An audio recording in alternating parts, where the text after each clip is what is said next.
What's up, everybody? Your boy Ghetto Greg from Punch Back Skunk YouTube channel, and today we're going to talk about a lot of stuff. We're going to talk about Boots Ennis and the Zayas fight. I'm going to touch on that, but that's not what I really want to talk about. We already seen the fight. We already know what happened. Everything. What I want to talk about is social media post that Vergil Ortiz put up saying he'll sleep Boots Ennis, and I'm just not in disagreement with that. I think that's what's going to happen, and that's what we're going to talk about today. Everything that God put me through, I was built for it. Everything I got, it worked hard for the bill, you know it. Demon 750 rolling hard, I'ma keep short. Streets to the red carpet ride, yo, you bitch know it. The skunk destroyed, the punk to stop it. The truth is sunk, the boat nonsense. They lean and ox and fiend a little bit. The skunk is shining bright a little bit. Boy, get a wreck, punching bag skunk.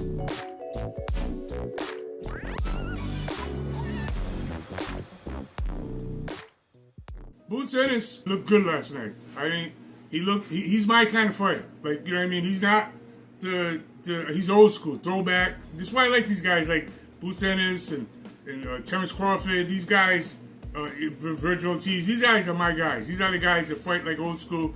They're not that new school Floyd Mayweather fencing junk, a la Shakur Stevenson. I try to be nice to Shakur Stevenson. I got videos where I roast the hell out of him because the style just annoys me. And then I got videos where I try to give him the benefit of the doubt, like when I did the video with him and Tiafimo. But I just don't like the style. Guys from New Jersey, I'm not trying to diss Jersey. There's guys from Jersey that'll tear your head off. So my man from Rahway, it's plenty killers in fighting killers, not literal killers, because you got to put these kind of stipulations in anyway. But yeah, even the guy that handed me my first professional loss beat the crap out of me, pillar to post, Greg Everett from Jersey. So this ain't against Jersey. There's some great fighters come out of Jersey, including Bobby. I think ain't Bobby Chess from Jersey. Anyway. But I don't like Shakur Stevenson's style. But anyway, I'm just saying about Shakur Stevenson. I'm just trying to make a comparison that Boots Ennis, because Boots Ennis is the kind of fighter that I like. These guys are not scared to take chances. They get in there, mix it up. They get hit sometimes, because that's what's going to happen. If you're a fighter, you're going to get hit. If you're a fencer, you're not going to get hit, obviously. But he looked good in that fight last night. But with that fight, I don't think that he beats Vergil Ortiz for a couple of reasons. The main reason is that he does get hit, and I just think that Vergil Ortiz carries enough carry power to stop him. I mean, look at the fight with Vergil and Ortiz, and let me just, before I go into the Vergil Ortiz, let me just give props to Zayas, because Zayas, that kid, showed a lot of heart, and he stayed in there. But he had it's just Boots was too much for him. I mean, it seemed like the longer the fight went on, the more stronger Boots got, and he just didn't have enough firepower, and he tried. This kid did a great job. There's nothing to be ashamed about. Zayas, I take my hat up to you. Good, you showed up. All right, so. But with that said, Boots. Well, I guess in one of the press conferences, post-fight press conferences, Boots Ennis was asked a question by a reporter, or told that Vergil Ortiz said that he'll sleep him, and he would whatever, like blow it off. But look, Boots, like I said, you're the kind of fighter that I like. I just don't see you stand up to that kind of vicious power. Listen, go look at the fight with Vergil Ortiz and Kavaliauskas. Kavaliauskas stung him, but when he stung him, it just woken something in this dude. Vergil Ortiz is a monster. You know what I mean? I've been saying it. You can go on my channel, just go to my channel, Punch Back Skunk, and punch in Vergil Ortiz. You'll see the video I did of him a long time ago, before he was even thought to be as good as he is now. I was telling you a long time ago that there's something special about this kid, Vergil Ortiz. I've been saying it. But with all that said, Boots doesn't beat Vergil Ortiz because I think he doesn't eat them shots from he doesn't eat them shots from Vergil Ortiz. The shots he ate from Zayas, he's not gonna eat them shots. You either got to get out of the way of them shots. You see what I'm saying? Actually, that's no either. You have to get out of the way of them shots.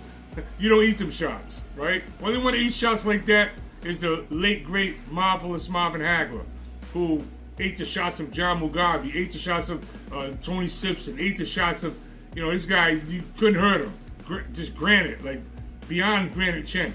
But there's no more Marvin Haglers, okay? And Boots is not Marvin Hagler, because he's shown that he can be, he can be dazed up a little bit. Even in this fight, the kid dazed him up a couple of times, not just on a couple of times. I think this is what sparked Vergil Ortiz to say, I'll sleep him, because he's seen that. I've seen it.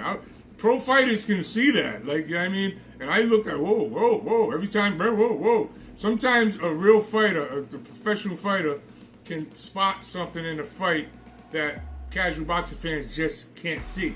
Why? Because they don't have the wisdom, the experience to actually be able to see what's happening.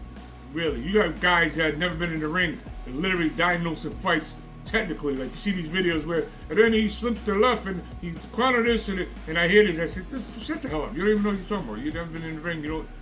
It's just like on the outside. But anyway, I think Vergil Ortiz seen what I seen and it was like, oh, this guy, he's out of here. And then, look, this is not to disrespect Boots Ennis. Again, I'll say it again before all Boots fans come after me. I like Boots Ennis. Boots Ennis is the type of fighter that, let me just add this too. I used to always pick against Terrence Crawford. Up until the Canelo fight, if you go look at my history, I called it. I called it. I said he's going to stop Canelo. And I still think he could have stopped him, but he just kind of let him crawl into the finish line. But so I always bet against Crawford. Even against Spence, I picked Spence to beat Crawford, so no one's always right. But I see the same type of flaw, right? Because Crawford been hurt too, by Kavaliauskas and by the Cuban kid there. I forget his name right now.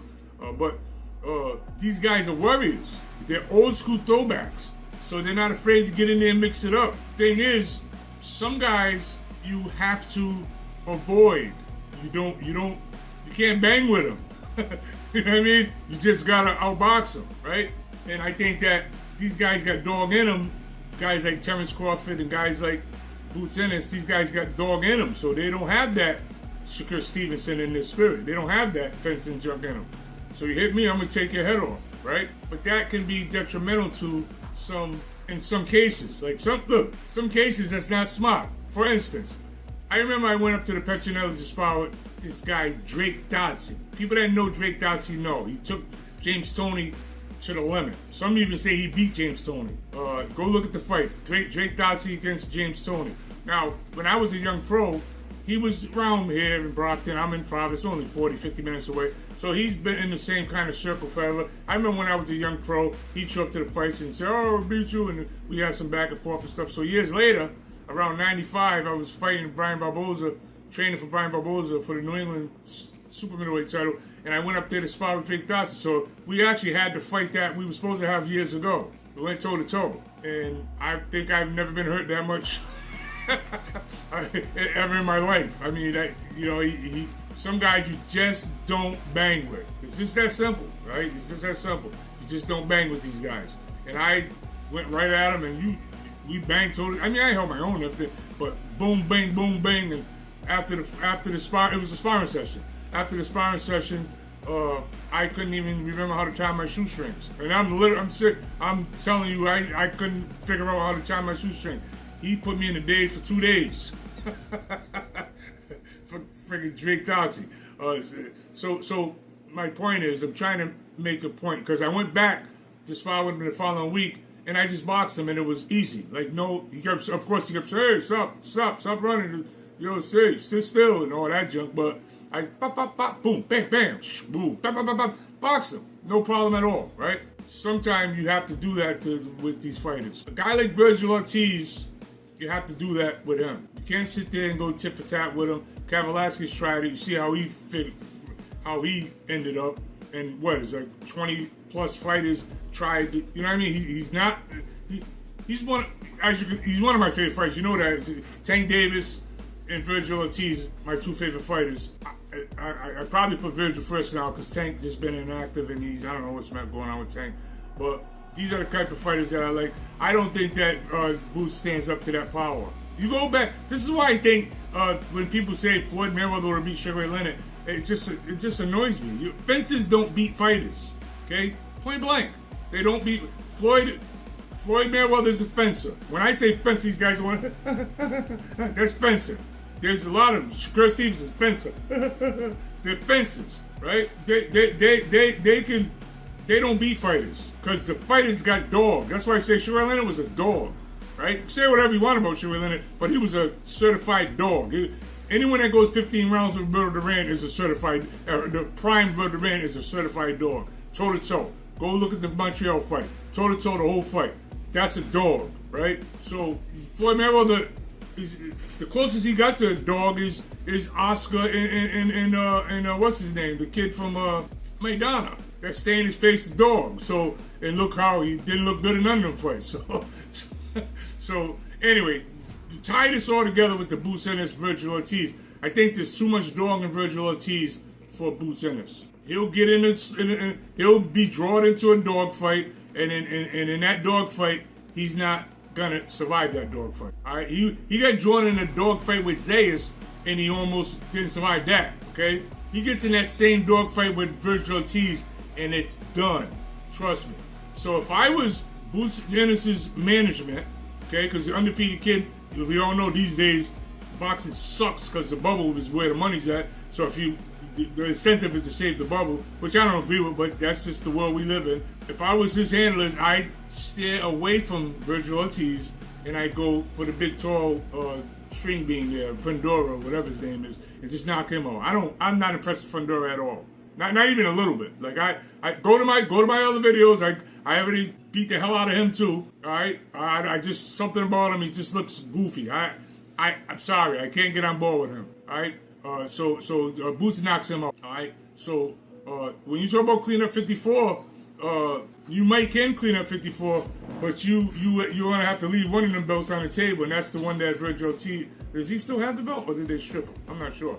But stay away from Boots Ennis. Stay away from Vergil Ortiz, because that's a dangerous fight for you. You don't want that fight. Trust me. Leave that fight alone. Go get the skinny string bean Fundora.